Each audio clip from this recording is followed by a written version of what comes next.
Assalamualaikum warahmatullahi wabarakatuh. Sebelumnya, perkenalkan nama saya Maulida Narhidayah dengan NPM 2022077812 dari lokal 3B non-regular dan dari Sekolah Tinggi Ilmu Administrasi Amuntai.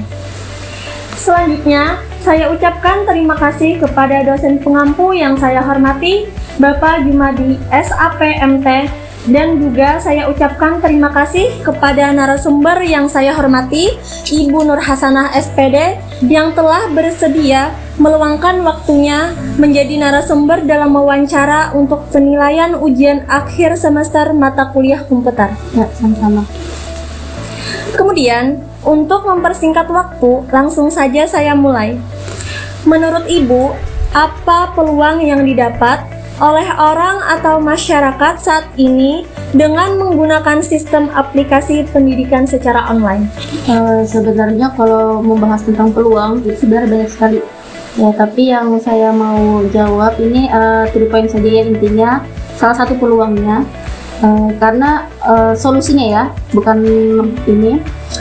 Karena zaman kita ini pandemi, jadi kita memang harus dituntut sebagai masyarakat harus dituntut bagaimana caranya ikut membantu partisipasi terhadap dunia pendidikan yang sekarang prosesnya itu sudah berubah dari yang tatap muka itu menjadi daring.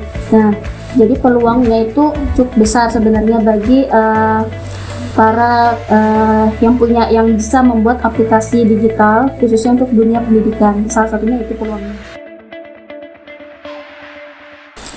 Dan untuk pertanyaan yang kedua, apa hambatan yang didapat oleh orang atau masyarakat saat ini dengan menggunakan sistem aplikasi pendidikan secara online? Untuk hambatannya, yang pertama kita perlu adaptasi dari pembelajaran yang tadinya awal tatap muka ya, yang manual, terus sekarang kita dituntut supaya bisa melaksanakan pembelajaran yang online. Nah, adaptasi itu kan penting karena itu sebuah proses dan itu sebenarnya tidak mudah. Dalam hal ini kan banyak pihak yang dituntut harus bisa menguasai lah minimal teknologi untuk dunia pendidikan. Jadi bukan hanya sebenarnya dari masyarakat aja ya, misalnya untuk guru pun juga harus dituntut. Nah, seperti itu. Jadi hambatannya itu salah satunya tadi adaptasi. Yang kedua, tidak semua infrastruktur yang dimiliki oleh sekolah, terutama sekolah yang di daerah, di desa itu kan sama dengan sekolah yang ada di kota. Nah, itu juga menghambat teknologi yang harusnya kita bisa, tapi karena permasalahannya itu ada di sarana prasarana, jadi kita kadang kebingungan harus bagaimana caranya untuk tadi bisa menggunakan yang digital tadi. Dan untuk masyarakat sendiri, ya seperti tadi ya, kalau misalnya kita membahas tentang masyarakat secara umum, terutama misalnya contoh saja misalnya orang tua siswa atau orang tua mahasiswa, nah itu juga terutama siswa ya, nah itu pasti mengalami kesulitan ketika mereka harus dituntut membantu lah sistemnya, membantu anak-anak mereka belajar, apalagi ini sistemnya kan juga aplikasi digital, jadi mereka juga harus bisa kayak menyediakan minimal ya HP yang Android. Nah, seperti, dan itu kan tidak semua orang tua itu misalnya dalam keadaan ekonomi yang merata, yang mampu lah intinya. Nah, takutnya sih itu yang menjadi kendala atau hambatan selama aplikasi digital pendidikan ini berlangsung. Baik, untuk pertanyaan yang ketiga, apa keuntungan yang didapat oleh orang atau masyarakat saat ini dengan menggunakan sistem aplikasi pendidikan secara online? Keuntungannya ya, kalau untuk bagi masyarakat secara umum itu pasti sebenarnya kalau teknologi yang baik adalah mempermudah urusan masyarakat, ya, mempermudah urusan segala aktivitas. Tapi kalau memang ya tadi karena tadi kita harus beradaptasi, mungkin itu yang sulit. Tapi keuntungannya juga waktu, kita bisa memanajemen waktu secara efektif ketika menggunakan aplikasi daripada yang bertatap muka langsung. Itu kalau menurut saya pribadi. Untuk yang terakhir, apa kerugian yang didapat oleh orang atau masyarakat saat ini dengan menggunakan sistem aplikasi pendidikan secara online tersebut? Kalau berbicara tentang kerugian untuk masyarakat, Ya tadi yang pernah saya singgung ke hambatan tadi ya.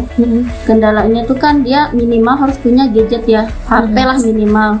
Nah terus itu belum lagi kalau misalnya masyarakat umum secara luas, misalnya ketika melakukan pertemuan, misalnya rapat atau misalnya belajar online itu kan misalnya perlu aplikasi yang biasanya digunakan tuh misalnya Zoom ya contohnya. Nah itu kan kadang harus juga memang kalau misalnya dia harus presentasi kan dia harus menggunakan laptop ya atau komputer. Nah itu kan kebanyakan ya masyarakat di sini tidak semua milik itu. Sedangkan HP aja yang Android itu kan ya memang hampir semua, tapi tidak semua kan, dominannya saja gitu.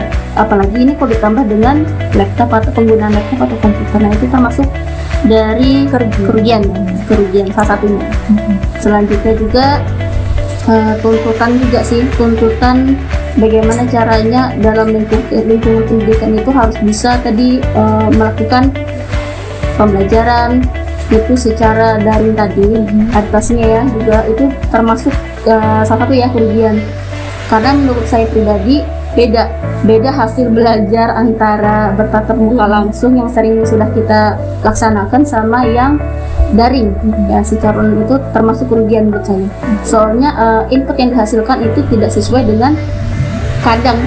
dengan apa yang diharapkan oleh pengajar.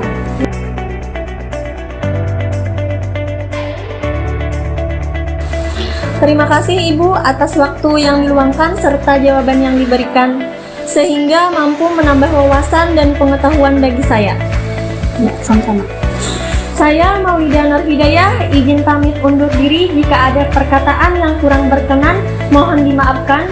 Saya akhiri. Wassalamualaikum warahmatullahi wabarakatuh.